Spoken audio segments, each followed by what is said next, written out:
अस्सलाम वालेकुम। उम्मीद करती हूँ आप सब खैरियत से होंगे, खुशबाश होंगे, मज़े में होंगे इंशाल्लाह। और आप देख रहे हैं उम्मे ऐमन फूड। यहाँ मैं आज आपको बनाना सिखाऊंगी अचार गोश्त। वो भी हम आज बनाएंगे मटन के साथ। कि ये अचार गोश्त बिल्कुल होममेड मसालों के साथ आपको बनाना सिखाऊंगी। आपको बिल्कुल भी महंगे मसाले डब्बे लेने की बिल्कुल भी ज़रूरत नहीं है।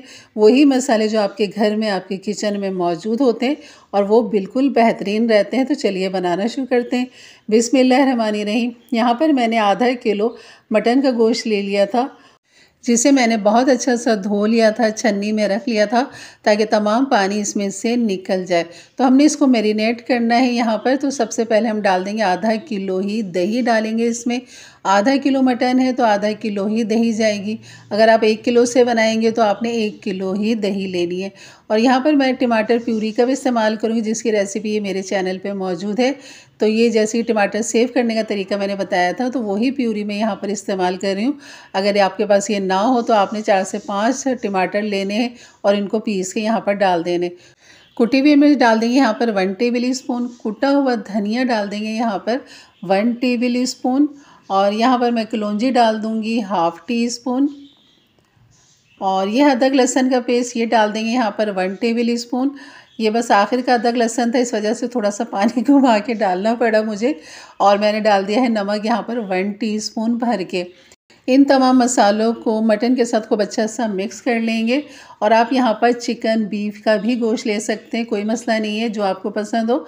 यहाँ पर ले लेते हैं हल्दी ½ टीस्पून भर के। लाल मिर्च डाल देंगे 1 टीस्पून।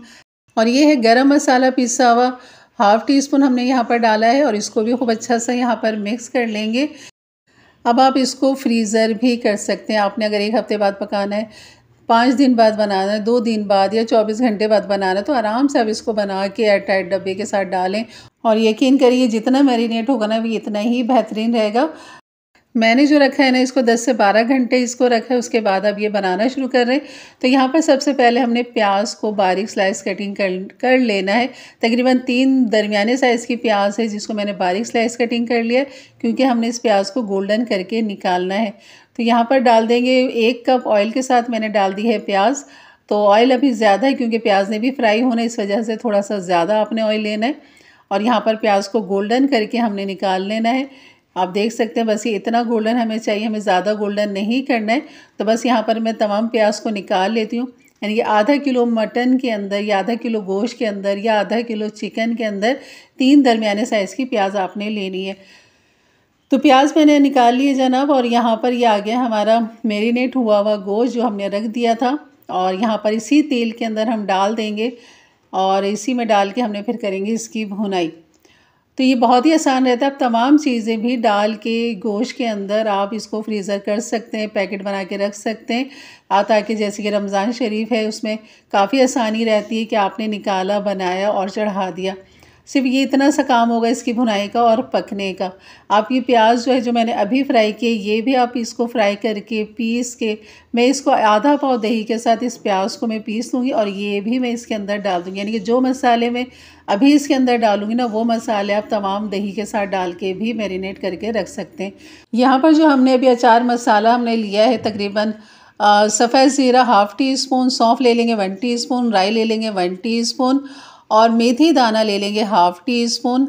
पिसा हुआ धनिया ले लेंगे 1 टीस्पून भर की। और जो इसके ऊपर सफ़ेद चीज़ छोटी सी नज़र आ रही है ना, ये मैंने 1 चुटकी टाटरी डाली है हल्के से खटास के लिए। तो ये तमाम चीज़ें हम इसी के अंदर डाल देंगे। अभी देख रहे हैं आप जोश इतना आया नहीं है इसके अंदर, सिर्फ मैंने मिक्स किया। बाकी तमाम ये जो अचारी मसाले ना मज़ीद और इसके अंदर डाल दिए हैं। तो बस हम इसको रखेंगे। अब इसको पकने के लिए पानी की बिल्कुल भी इसमें ज़रूरत नहीं मज़ीद डालने की, क्योंकि अभी जो हमने प्याज तली है उसे भी पीसना है, उसमें भी थोड़ा बहुत पानी होगा। ये देखें यहाँ पर मैंने आधा पाव मज़ीद दही डाल दी है इसके अंदर। और ये इसका पीस लिया है मैंने प्याज को, और ये भी हम इसी के अंदर डाल देंगे ताकि ये सब चीज़ें जो है ना बेहतरीन यहाँ पर पक जाए और हमारा अचार गोश्त जो है ना बहुत ही लजीज बनेगा। आप एक दफ़ा ज़रूर बनाइएगा मेरे अंदाज से, मेरे तरीके से। जग को भी मैंने खंगाल के डाल दिया है, तो आप देख सकते हैं कि बस इतना पानी इसके काफ़ी होगा। तो आप अंदाज़ा कर सकते हैं अपने गोश्त के लिए कि आपको कितना पानी उसमें चाहिए होगा। चिकन के लिए तो बहुत ही कम चाहिए होता है। तो यहाँ पर मटन को पकते हुए जो है ना कम से कम 20 मिनट हो चुके थे। तो अब मैंने ढक्कन हटाया है और अब मैं इसको चेक कर रही हूँ इसकी ग्रेवी भी। तो मैंने इसको जैसे उबाल आया था तो हल्की दम वाली आंच पे थोड़ी सी मीडियम लो हीट पे मैंने इसे रखा था। तो ये हल्की आंच पे पकता रहा। गोश्त बहुत ही अच्छा गलता है हल्की आंच पे हमेशा। और यहाँ पर मैं इसका गोश्त चेक कर लेती हूँ। तो यहाँ मैंने चाँप उठाई तो ये हड्डी हाथ में आ गई, तो मैंने इसको वापस रख दिया क्योंकि मुझे बोटी चेक करनी कि कितनी गलावट उसमें आ चुकी है। तो यहाँ पर देख लेते हैं गोश्त को और ये देखें तो माशाल्लाह बिल्कुल अच्छा सा गल चुका है। 20 से 25 मिनट के अंदर मटन हमारा, क्योंकि इसे मैरिनेट हमने किया था तो इसलिए जल्दी भी गलावट इस वजह से भी आ जाती है। तो यहाँ पर जो है ना अब इसकी जो ग्रेवी है वो बिल्कुल ठीक है, हमें ज़्यादा कुछ नहीं करना। बाकी नमक मिर्च आप चेक कर सकते हैं। यहाँ पर मैंने थोड़ा सा नमक मज़ीद इसके अंदर डाला है और मिर्च नमक आप अपनी मर्ज़ी के हिसाब से रखिए जितना आपको पसंद हो। तो ये हमारा अचार गोश्त तैयार हो चुका है, लेकिन इसकी जो एक सजावट होती है ना हरी मिर्च, वो अभी बाकी है जनाब। लेकिन यहाँ जो मैंने हरी मिर्च का काम करूँ ना वो भी आपके लिए बहुत ही आसान हो जाएगा। और यहाँ पर जो है मेरे पास जो है 2 बड़ी हरी मिर्च है और बाकी छोटी हरी मिर्च थी, तो मैंने सोचा चलें यही डाल देती हूँ। तो यहाँ पर मेरे पास मेरा होममेड अचार है जो मैंने पिछले साल डाला था, ये लिसोड़े केरी का और हरी मिर्च का। इसकी रेसिपी मेरे चैनल पे मौजूद है। तो यहाँ पे मैंने सोचा क्यों ना इसका ही मसाला डाल दी जाए। फिर जहन में आ रहा था ये जो हरी मिर्च है अचारी हरी मिर्च, तो ये भी हम डाल सकते हैं क्योंकि ये बेहतरीन अचारी बन चुकी है, खट्टी हो चुकी है, गल चुकी है। लेकिन मैंने सोचा नहीं, ये जो ताज़ी हरी मिर्च है ना चले इसमें ही काम करते हैं।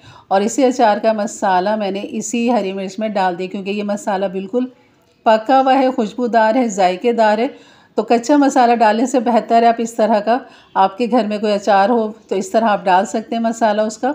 अगर नहीं भी हो तो आप चाट मसाला डाल दें, वो भी ना हो तो फिर आप नींबू डाल दें इसके अंदर, तो वो भी सही रहता है। ज़रूरी नहीं कि आप अचारी मसाले ही डालें क्योंकि हमारा जो ये सालन है ना ये बिल्कुल अचार के फ्लेवर से भरपूर है ये।